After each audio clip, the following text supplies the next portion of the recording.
That was yesterday in the 2020. About 0400 hours, that is 4 a.m. yesterday morning, that some hoodlums in the numbers attacked the station, opened fire on the operatives on duty. The operatives actually resisted them, and in the ensuing gun duel, most of the hoodlums left the scene with bullet injuries. But unfortunately, 4 of our men paid the ultimate price as they sustained severe gunshot injuries, but then later taken to the hospital where they were confirmed. And also the same morning, very early, the Commissioner of Police, as duty so demands, had to lead a team of not just his management team members, but also commanders of various operational and tactical units in the command to that very thing, to have on the spot assessment of what may have happened. After which he immediately ordered that investigation that had already been launched even before he went there, that it be intensified with a view to ensuring that whoever the perpetrators who are yet to be identified are, that they are fished out and they are made to face the full wrath of the law. He also commiserated with families and loved ones and friends of the officers who paid the ultimate price while in the line of duty. It is one of those things we face. The assurance is that by God's grace we are making headway, and in the end, we are sure by God's grace to speak. All right, ASP Daniel. So what you're telling us it means that the police are still tracing and tracking, the source of the attack. But what do you think really prompted this attack, on the police division there and the killing of these officers? Why? This is part of what the investigation will reveal, but we still don't know exactly why. Subject to the investigation that will unravel all the mystery behind that. But we wouldn't know why anybody will wake up, or people have been waking up and think the best thing to do is attack police station, attack policemen. Same policemen you're attacking, most of them are your brothers, if not all. The station you pull down, attack, and possibly burn was not even done by the policeman's money. The same police station was 100% built by the community. So why would you want to pull it down? Why would you want to kill a policeman who eventually is your brother somewhere somehow, who is a family man like you are, who has never dependents too? So it's an unfortunate situation. But I strongly believe, however trying to move that, ongoing investigation by God's grace will unravel the mystery behind that. Whoever the assailants are, they will be fished out and brought to book.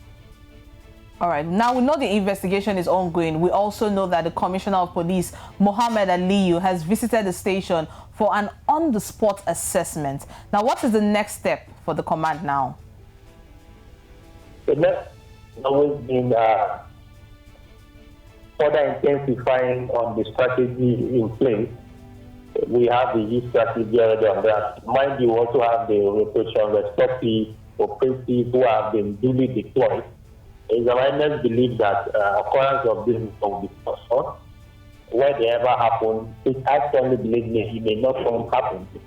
The rest assured that whoever the assailants are, the sister, because the operation responsive, which one is to ensure the stabilization of security order in the state, is already ongoing. And as well, whoever thinks that's the best way to go, I'm very sure the operation will also take care of it. So the strategy is already in place, even as flagged up by the Inspector General of Police, acting IGP Usman Baba Akali, and the one that have already been in place by the Commissioner of Police, all these put together. And all the commanders, the police personnel of the command have all been placed already. And the rest assured, God willing, we will begin to bring these whole things to instance. ASP Daniel Ndukwe, before we let you go, and I really need to ask you this. It's not the first time we're seeing a police station, especially in the eastern part of Nigeria, being attacked, with this latest one in Enugu. From your standpoint, as the PPRO of police out there, do you feel that the police are clearly under a patterned attack right now? Police, stations and police officer personnel? I didn't get that clear, sorry. From your standpoint, for what we're seeing, it's not the first time we've seen attacks on police station and police personnel. So, as the PPRO, out there in Enugu. Are you saying that police are now under threat of being attacked? Are the police, a target practice right now for hoodlums?